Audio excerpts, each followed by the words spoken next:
friends, Sarah here with Boho Stitchery, and it is Monday, so it's time for Make and Knit Monday. So if you want to learn how to knit, grab some needles and some yarn and join me for Making It Monday. Hey friends, welcome back to my channel. This is Sarah with Boho Stitchery, and today I have a really pretty gorgeous pattern to show you guys. As you can see me sliding it along here on my desk. This is a scarf I am making using two different magic balls of yarn that I have wound up just with scraps, and I want to teach you guys how to knit a simple garter stitch stripe where you're changing colors every row and you're just carrying your work up the side, so you don't have to cut your yarn and sew in a million trillion gazillion ends. So let's go ahead and jump in and get started. I'm just going to continue working on this scarf that I started. As you can see, I've gotten quite a bit done so far. I'd say probably maybe a little less than half the scarf finished, and I started this like yesterday, literally. So it works up so fast because all you're doing is knitting every stitch. It's just garter stitch. So go ahead and grab your needles and two colors of yarn, I should say, or if you would like to, like I did, just use two different colors of scraps and you get this really pretty, unique, crazy looking scarf. So go ahead and get your materials and I'll be right back with you. Okay guys, so I just wanted to finish that last row because it was on the wrong side. I wanted to be able to show you what it looks like with the right sides facing. So first thing you want to do, and this is just a little tip or trick that helps me keep my yarns from getting all twisted and tangled up with each other. So I will put one of my balls of yarn off to the right and the other one either on the floor or off to the left or in a basket or something, whatever, however it's going to keep from getting the two yarn threads twisted up. And then I have decided for myself that I will always take the ball on the right and bring it up front, and the ball on the left I will bring up from the back, and I'll show you what I mean here. So I actually have this twisted a little bit as I say that. Okay, so I have got this one coming from the back, so the ball on the right here is coming from the back. And this ball, the screen yarn I have, I'm actually going to sit this on the floor because it's going to be rolling all over my desk if I don't. So I've got those separated out, and so I'm getting ready to start my cream color, or the ball on the right. So all you're going to do is, like I said before, you're just going to knit every stitch all the way across. So I'll take this light color and pull it up here and just start knitting, and you're going to knit every stitch, and don't worry about this other tail. You're literally just going to let that hang there until you knit back and forth. So when I say one row, I guess I should say one ridge. So if you knit back and forth, you'll get these purl bumps. That's a ridge. So we're just going to keep knitting all the way down. I'm going to go ahead and pause it here and finish up so you guys don't have to sit and watch me knit 30 stitches, and I will meet up with you when I get towards the end. Okay guys, I am down to my last two stitches, so I just wanted to show you something here. As with most of my tutorials, I prefer to slip my last stitch with the yarn in front. So you'll put your working yarn in the front and slip that last stitch.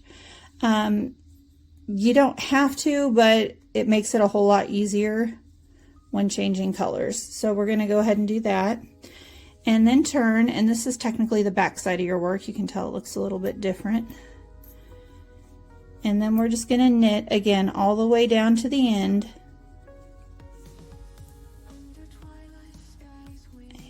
And so go ahead and turn your work and knit back in the same color that you were using, and I'll meet up with you guys in just a minute.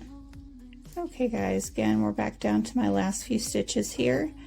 So again, I'm going to put my working yarn in the front and slip that last stitch onto my right needle. And that, you can see we did one row back and forth. That is one ridge.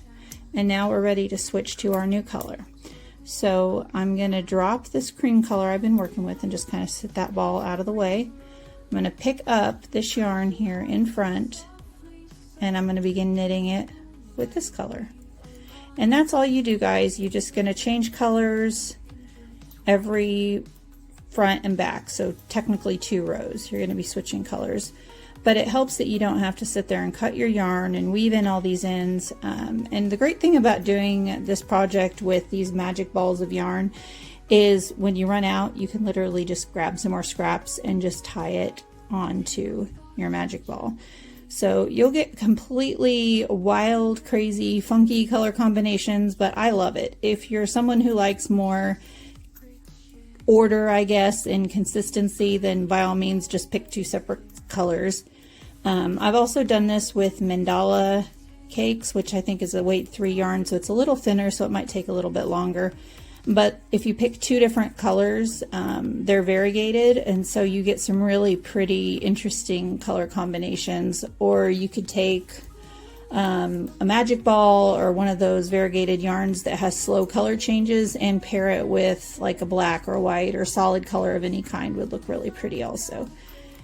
So that's it, guys. That's how you do the garter stitch scarf in 2 colors. And if you have any questions, please comment down below. If you haven't already, make sure to hit that like and subscribe button. If you're watching this on YouTube, hit that post notification bell so you'll be notified every time I post a video, which generally I post on Mondays and Tuesdays. We'll see you next week. Bye.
Tangled thoughts we gently pull, woven with our spirits full.